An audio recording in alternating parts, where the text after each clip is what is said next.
Donc la séance est reprise. Nous en étions à l'amendement 366. Monsieur Letchimy, vous avez la parole. Oui, Madame la Présidente, merci. Je voudrais, avant de commencer à présenter mon amendement, si vous permettez, faire une petite mise au point au titre d'un rappel au règlement, parce que je suis assez étonné d'entendre l'opposition dire presque systématiquement qu'ils n'ont pas bénéficié de prise en compte d'amendements. Les renseignements que j'ai, c'est que l'opposition a quand même, à la fois dans la commission, mais aussi au titre de l'article 88, bénéficié d'amendements qui ont été retenus et intégrés dans le texte. Oui, c'est très important de le dire. Si on laisse à l'opinion publique croire que c'est une majorité sectaire qui n'accepte aucun amendement, c'est pas bon du tout. C'est pas le cas. Vous avez une quinzaine d'amendements, il faut donner le chiffre, à la fin de la commission au titre de l'article 88, qui ont été intégrés. Donc il fallait le dire. Et ce qu'il faut dire aussi, c'est que le texte qui est présenté en plénière, c'est un texte qui contient les amendements de l'opposition. Donc ça, c'est très important. Madame la Présidente, donc, sur concernant... le 366. Sur le 360, vous savez, nous avons actuellement un taux de croissance de la demande en énergie qui est de l'ordre de 5 à 7% an. Et si nous continuons comme ça, les investissements à faire pour l'outre-mer sont des investissements énormes et financièrement insupportables. Pardon ? Oui, je ne sais pas. Je dis clairement que la demande est très forte. Et deuxièmement, nous sommes dépendants à 97% de l'énergie fossile. Et pour trouver des systèmes d'énergie renouvelable, on peut dire assez facilement qu'il s'agit de pays bénis par le soleil, l'air et le vent, et qu'à la limite, on peut tout trouver facile. Mais bien entendu qu'on peut faire dans l'éolien, on peut faire dans le solaire. Mais nous avons subi il y a 2 ans un arrêt brutal du solaire en matière de politique d'investissement qui a fait qu'on a pris un retard considérable. Et qu'à ce jour, aujourd'hui, c'est l'efficacité énergétique, c'est la réduction de la consommation qui est fondamentale pour nous permettre de tenir l'équilibre. C'est pour ça que je présente un amendement, Madame la Présidente, pour, au-delà du chauffage lui-même, au-delà de l'électricité, il faut parler de refroidissement, parce que nous ne sommes pas dans la même dynamique. Tout le monde peut comprendre cela. Il s'agit de confort thermique et il s'agit de besoin de froid, à la fois, bien entendu, pour les résidences et les maisons, mais aussi pour les entreprises demain. Merci, monsieur le député. Monsieur le rapporteur, sur le 366. Oui, monsieur le député, je souhaiterais vous démontrer que votre préoccupation est satisfaite. Donc je m'explique. Lorsqu'on détaille, pas du tout. Lorsqu'on détaille le mode de chauffage, on renvoie au type d'énergie. Lorsqu'on détaille le mode de production des chaudes, on renvoie au type d'énergie. Par contre, lorsqu'on définit le volume de base au titre des biens essentiels, on parle de l'électricité par exemple, et dans l'électricité, on intègre effectivement la climatisation, puisqu'on a bien une approche localisée de détermination des avantages et contraintes climatiques. Je l'ai dit depuis le début de ce débat, ça porte autant sur le très froid que sur le très chaud. Et donc, comme c'est l'électricité qui est la réponse généralement pour ce qui est de la climatisation, c'est pris en compte dans les besoins essentiels, notamment pour faire face au climat qui sont parfois caniculaires. Voilà. Donc, c'est pour la raison pour laquelle je souhaiterais, monsieur le député, que vous acceptiez de retirer votre amendement, parce qu'il est effectivement satisfait et ça va mieux en le disant. Madame la ministre. Oui, je pense que la réponse du rapporteur est très claire. Moi, j'insiste aussi sur le fait que dans le décret, nous y veillerons tout particulièrement. Je voulais aussi, en réponse à Serge Letchimy, indiquer que la situation d'approvisionnement énergétique des territoires d'outre-mer est une des préoccupations majeures du gouvernement. Vous avez raison de souligner le retard en matière d'énergie renouvelable, avec les à-coups successifs liés aussi à ce qu'a été la politique du précédent gouvernement, avec des effets de stop and go. Lorsque le solaire a été lancé, ça a stoppé l'éolien et on a eu au final quand même un grand retard. Il y a dans la proposition de loi de François Brottes des amendements que le gouvernement proposera, notamment pour soutenir le développement de l'éolien dans les territoires d'outre-mer. Je travaille aussi aujourd'hui avec mes services à la relance d'un certain nombre de projets, ou en tout cas à chercher à apporter des solutions, par exemple sur la question de la géothermie où une installation existe à bouillante et qui n'est pas on n'en tire pas suffisamment profit. Il y a aussi le développement des énergies marines d'un certain type qui se mettent en place. Moi, je souhaite qu'on puisse travailler avec tous les élus des territoires d'outre-mer dans le cadre du débat sur la transition énergétique pour vraiment mettre en place toutes les mesures nécessaires pour qu'on, peut-être pas parvenir tout de suite à l'autonomie énergétique, mais qu'on aille dans cette direction d'une meilleure sécurité d'approvisionnement des territoires d'outre-mer, ce qui est une question déterminante. Merci Madame la Ministre. Monsieur le député, vous retirez votre amendement ? Oui, bien entendu, parce que bien entendu, c'est pas bien sûr, c'est bien entendu simplement parce que j'ai entendu le rapporteur, mais aussi j'ai entendu la ministre qui s'est engagée. Je voulais simplement préciser qu'il ne s'agit pas seulement de climatisation, parce que c'est réducteur, il s'agit aussi de confort thermique. Le confort thermique passe par la sobriété énergétique, y compris des travaux concernant les systèmes de ventilation, parce que toutes les maisons ne peuvent pas bénéficier de climatisation. Je retire mon amendement. Donc il est retiré. Monsieur Hert. Oui, nous venons d'assister à un moment très fort. Monsieur Hert, vous le reprenez, l'amendement ? Je le reprends. Le débat a eu lieu. Donc, vous le reprenez, on passe au vote. Je veux répondre à la ministre. Je mets le 366 au vote. Le débat a déjà eu lieu. Je vous remercie. Donc, qui est pour le 366 ? Qui est contre ? Il n'est pas adopté. Amendement en discussion commune. Monsieur Le Fur, le 275. Merci, Madame la Présidente. Oui, j'ai la conviction que les Français ne vont pas comprendre votre texte. Et au-delà, ça va poser un autre problème, Monsieur le rapporteur. C'est que va s'accréditer dans l'opinion une idée qui, à mon avis, est malsaine, que les textes environnementaux, c'est fait pour embêter les gens, que vous pratiquiez l'environnement punitif. Et ça, c'est mauvais pour la France qu'une telle idée s'accrédite. Et un texte comme le vôtre va contribuer à accréditer cette idée. Et en plus, vous allez accréditer l'idée qu'on génère des injustices. Et je vais vous en faire la démonstration. Il faut absolument que nous prenions en compte, dans ce fameux alinéa 7, la taille des maisons. Parce que vous avez des gens qui, au terme de leur vie, habitent une maison assez grande, qu'ils ont achetée à l'époque où ils élevaient leurs enfants. Et puis les enfants sont partis. Et puis le monsieur n'est plus là, il est décédé. Et la dame se retrouve seule, veuve, confrontée à un foncier qui est lourd, à une taxe d'habitation qui est lourde, confronté, vous pourriez peut-être nous le dire tout à l'heure, à la suppression de la demi-part. Et je crois que nous avons fait une erreur, effectivement, dans le mandat précédent en supprimant la demi-part des veuves. Mais vous allez rajouter une difficulté. Vous allez rajouter une difficulté, Monsieur Brotte. Cette dame, elle va payer le malus. Parce que pour se chauffer, elle habite sa maison. Elle la quitte rarement pour aller un peu au marché, pour aller faire quelques courses. Mais l'essentiel du temps, elle est chez elle. Et donc, elle doit se chauffer. Et elle arrive à un âge certain qui exige quelques calories. Eh bien, il faut absolument, dans cette perspective, qu'on tienne compte de la taille de la maison. C'est pour ça que nous devons adopter cet amendement, qui est un amendement de bon sens, et que les veufs et les veuves comprendront parfaitement. Merci, monsieur le député. Monsieur le rapport, attendez, discussion commune ? On va faire la discussion commune, le 118 de Monsieur Fasquelle, s'il vous plaît.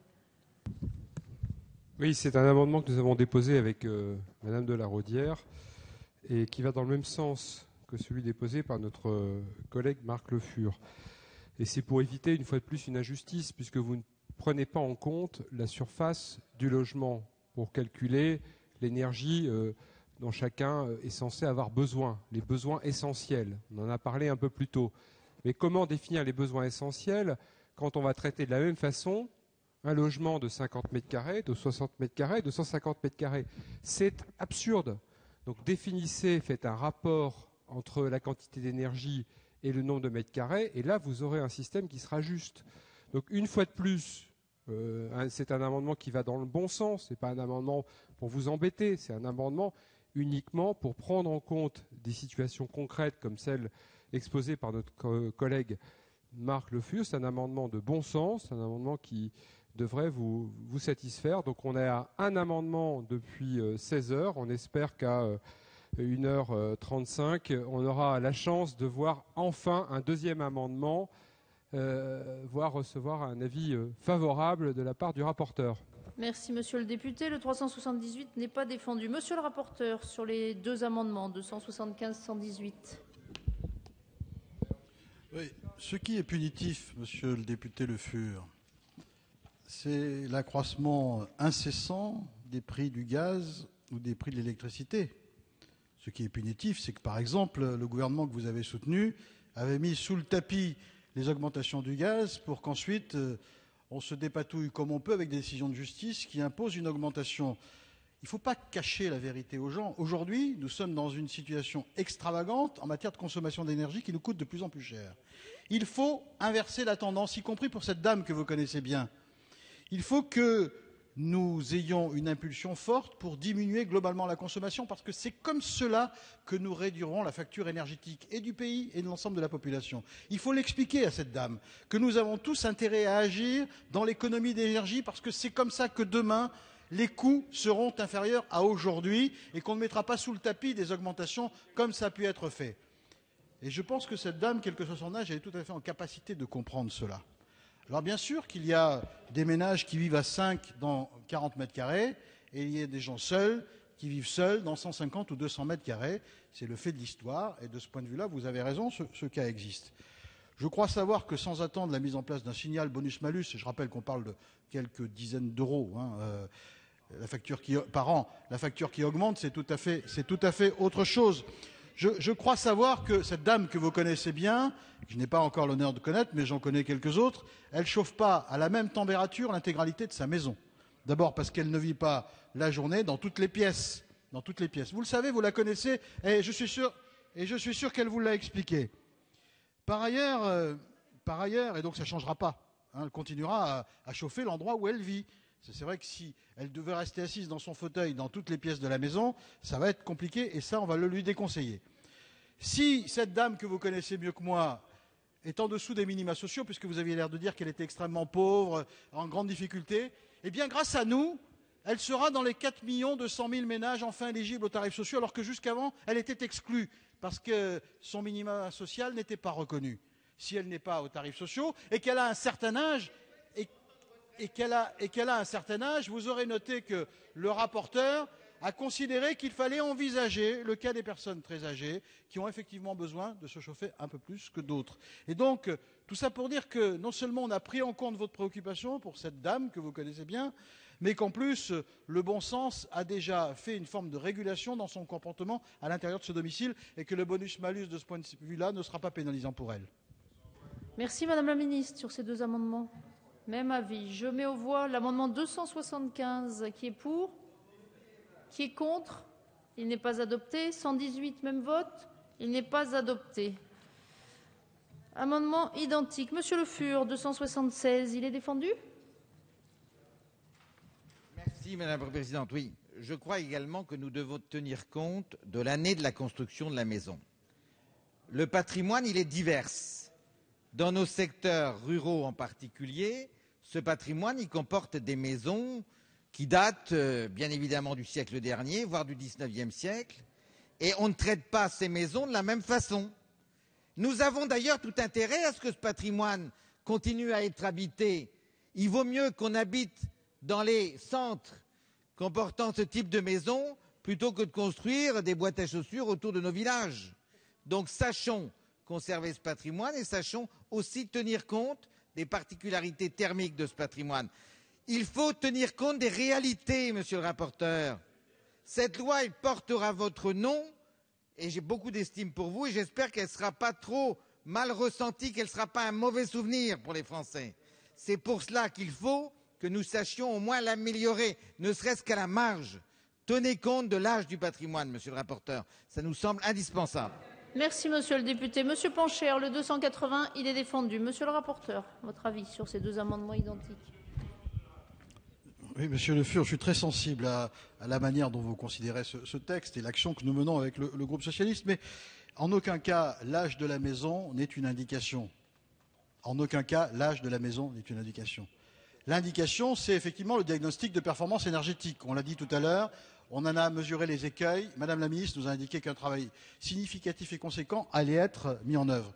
Mais pourquoi je dis l'âge n'est pas une disposition qui traduit convenablement ce que vous voulez évoquer? Moi, je connais un secteur dans le département de l'Isère, que certains connaissent ici, où il y a des maisons qui sont bâties en pisé, autrement dit en terre. et qui ont des caractéristiques d'isolation thermique remarquables. Et pourtant, elles sont extrêmement anciennes. Donc c'est pour ça que l'âge de la maison, en aucun cas, ne signifie mauvaise ou meilleure isolation. Donc, avis du rapporteur. Madame la ministre. J'ignore si le rapporteur faisait référence aux belles maisons de Chartreuse, mais en effet, une maison construite en 1975 qui a fait l'objet de travaux de rénovation thermique peut être tout à fait mieux isolée qu'une maison construite en 1998 ou même en 2003 ou même en 2004. Donc cet amendement n'a pas de sens, même avis que le rapporteur. Monsieur Sadier. Merci Madame la Présidente. Moi je voudrais demander à Monsieur Brotte s'il connaît la surface de ces maisons en terre qui sont dans l'Isère. Parce que certes les de construction ne jouent pas, mais je reviens sur l'amendement précédent. En fonction de la surface, il est évident, et je ne vois pas comment vous pourrez faire croire aux Françaises et aux Français qui vont se réveiller demain matin, c'est un petit peu le même coup de bambou. D'ailleurs c'est l'heure, hein. C'est exactement la même heure. Sur l'amendement des logements sociaux à 1500 habitants, je ne vois pas comment on va se réveiller demain matin et qu'on va pouvoir expliquer aux Françaises et aux Français, et ce n'est pas la peine parce que la ministre m'a très très bien répondu, et d'ailleurs elle a dit qu'elle allait engager une réflexion pour aider les villes-centres, dont vous faites partie, qui supportent, vous le savez très bien, toutes les infrastructures publiques que les autres ne veulent pas supporter, et j'ai vu les têtes, y compris sur vos bancs, qui faisaient comme ça. Mon amendement s'il vous plaît, va monsieur arranger Sadier. beaucoup de monde. Je répondais à l'interpellation de monsieur le rapporteur, Oui, madame la présidente. Voilà, mais demain matin, pour revenir à l'amendement, effectivement, les Françaises et les Français vont se réveiller avec un texte qui sera inapplicable. Alors c'est ce qui nous rassure, parce qu'on a bien compris que ce texte ne sera jamais applicable dans la réalité. Mais on va se réveiller en faisant croire aux Françaises et aux Français qu'on va gérer la tarification progressive de l'énergie demain sans prendre en compte la surface de l'habitation. Franchement, encore une fois, ce texte sera inapplicable. Merci, monsieur le député. Je mets aux voix donc les 276, 280 identiques. Qui est pour? Qui est contre? Ils ne sont pas adoptés. Le 241 n'est pas défendu. Monsieur Tardy, le 58. Oui, la question de la définition du zonage est importante. On a déjà beaucoup parlé de cela en commission, mais sans trouver de solution. La difficulté va être extrême et on ne peut pas se contenter de la formulation actuelle inscrite dans la loi qui est minimale. De plus, il est important sur une question aussi sensible que les collectivités locales soient consultées, et encore mieux qu'une consultation ouverte soit lancée. Faute d'associer un maximum de personnes, la légitimité de ce zonage va être remise en cause avec des contentieux en série. On ne perd jamais, mes collègues, de temps à consulter en amont, surtout quand on est sur une question aussi sensible. C'est l'objet de mon amendement. Merci, monsieur le député. Monsieur le rapporteur, sur le 58. Oui, moi je veux rassurer monsieur Tardy, c'est Météo France qui est une institution publique qui fait un travail significatif, qui a un certain nombre de capteurs partout sur le territoire, qui donnera les mesures objectives. Il n'y a pas une espèce d'avis comme ça au doigt mouillé.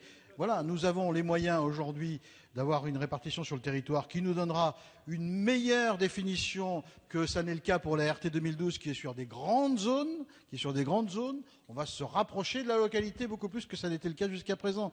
Voilà, je pense que chacun l'a bien compris. Donc, c'est pas un avis là, c'est un fait défavorable. Merci, madame la ministre. Même avis. Monsieur Sadier. Oui, Madame la Présidente. Monsieur le rapporteur, je suis passionné de météo comme vous. On est en montagne, au bord de la mer, ça varie tellement. Vous faites référence depuis le début, y compris en commission, au réseau de Météo France, en disant que c'est grâce à ceci que vous allez avoir une approche communale. Mais en fait, c'est faux, vous le savez bien. Puisque dans les réseaux de Météo France, vous avez deux types. Vous avez les observateurs météo et vous avez les stations officielles qui font partie du réseau dit Radome, qui sont les seuls météos. Voilà. Il se trouve que je suis président d'une des rares associations départementales de Météo France, l'association de Haute-Savoie. Voilà. Et donc, il y a certes des observateurs, non pas maintenant plus dans chaque commune, mais allez, on va dire que dans chaque canton, on peut en trouver. Par contre, il y a... oui, mais celles-ci, elles ne sont pas officielles, et vous ne pourrez pas tenir compte de celles-ci. Il y a par contre, dans les départements, que 4 ou 5 stations dites Radome qui sont les stations officielles. Et c'est sur celles-ci que vous devrez vous baser. Donc en fait, vous pouvez nous ramener à toutes les sauces, les RT 2012, en nous expliquant que c'est mieux qu'avant. On ne cessera de vous dire qu'avec les RT 2012, il n'y avait pas de malus. Mais en ce qui concerne En ce qui concerne, on n'arrivera pas à se mettre d'accord, en ce qui concerne les stations météo, je m'excuse, monsieur le rapporteur, et vous le savez très bien, vous n'aurez pas une approche aussi serrée que celle que vous affirmez, et en tout cas pas à l'échelle communale. C'est pour ça qu'il y aura, sur un bassin très serré, une différence et des variantes extrêmement fortes. On aura cessé de le dire, on n'est pas entendu. Eh bien, rendez-vous au moment de l'application, car je ne sais pas si je vous l'ai dit, mais ce texte sera inapplicable sur le terrain. Merci, monsieur le député. Non, monsieur Fasquelle, je pense que sur le 58, l'Assemblée est suffisamment informée. Rapidement. Non, s'il vous plaît. très rapidement, c'est une précision que je demandais au rapporteur et je pense qu'elle nous sera à tous utile parce qu'il a fait à plusieurs reprises référence à l'échelle de la commune. Or, moi, dans le texte, je vois la location géographique de la résidence principale. Donc, comment le texte va s'appliquer à l'échelle des communes ou à une échelle plus grande? Et ensuite, s'il y a un système de compensation bonus-malus, alors vous nous avez expliqué en commission qu'il fonctionnerait différemment pour le gaz et pour l'électricité. Donc, ça veut dire qu'on aura un bonus-malus sur notre facture de gaz, un bonus-malus sur notre facture d'électricité. Mais ce système, est-ce que vous entendez également le faire fonctionner de la même façon à l'échelle de chaque zone géographique ou à l'échelle de l'ensemble du territoire national, y compris d'ailleurs les territoires d'outre-mer? Enfin, c'est des questions très concrètes auxquelles je voudrais avoir des réponses. Monsieur le rapporteur. Je pense que M. Fasquelle souhaite que nous continuions dans la durée le débat en répétant les mêmes choses. Un volume de base sera affecté à chaque ménage en fonction de la localisation géographique de son domicile, en fonction de la composition familiale déclarée au sein du foyer fiscal et en fonction du mode de chauffage. Point barre. Ce n'est pas plus compliqué que ça pour l'ensemble du territoire métropolitain et outre-mer. Il n'y a pas d'autres pratiques qui seront proposées. Donc, la localisation géographique de quelqu'un, on a toujours une adresse avec un code postal communal. Voilà. Enfin, à moins qu'il y ait des gens qui habitent en dehors des communes. Mais à ce moment-là, ils sont à l'étranger et ils ne sont pas concernés par le texte. Donc, comme le texte est d'application sur l'ensemble du territoire, c'est la commune qui est la cellule de base qui sert d'adresse. Voilà. Bien, on va passer au vote sur l'amendement 58, je pense, qui est avis défavorable du rapporteur et du gouvernement. Qui est pour? Qui est contre? Il n'est pas adopté. Monsieur Tardy, amendement 59, il est défendu? Non, elle n'est pas défendue, Madame la Présidente. Je vous en prie. Je souhaite, avec cet amendement, revenir sur la question des différents modes de chauffage. Nombre de logements ont plusieurs modes de chauffage. On peut avoir des chauffages électriques qui ne sont qu'un appoint, sans que l'on puisse mesurer leur importance par rapport aux autres modes de chauffage. En milieu rural, on trouve des poêles à bois dans la pièce à vivre et on ne chauffe les chambres que juste avant d'aller se coucher. Ailleurs, on a un chauffage au fioul pour une partie de la maison. Et quand on a aménagé les combles, le plus simple était d'y mettre un chauffage électrique. Comment, à partir de situations de fait aussi difficiles à cerner, calculer les volumes de base quand le dispositif ne prend en compte que certaines énergies? On ne peut pas se contenter de parler du mode de chauffage quand la situation est si complexe. On doit s'efforcer avec un dispositif comme celui-ci de coller au plus près de la réalité. Certes, cela complexifie grandement le dispositif, mais c'est justement son gros problème. S'il est simple, ce dispositif, il est injuste. S'il veut être juste, il est tellement complexe qu'il est inapplicable. Malheureusement, pour vous, Monsieur Brotte, nous n'avons pas trop de mal à produire des démonstrations de l'absurdité de ce dispositif. Monsieur le rapporteur, sur le 59. Monsieur Tardy a raison. Et lorsque Monsieur Tardy nous aide à cerner simplement le complexe, je donne un avis favorable à son amendement. Merci. Madame la ministre? Même avis. Je passe au vote sur le 59. 59, qui est pour? Avis favorable du gouvernement. Qui est contre? Il est adopté.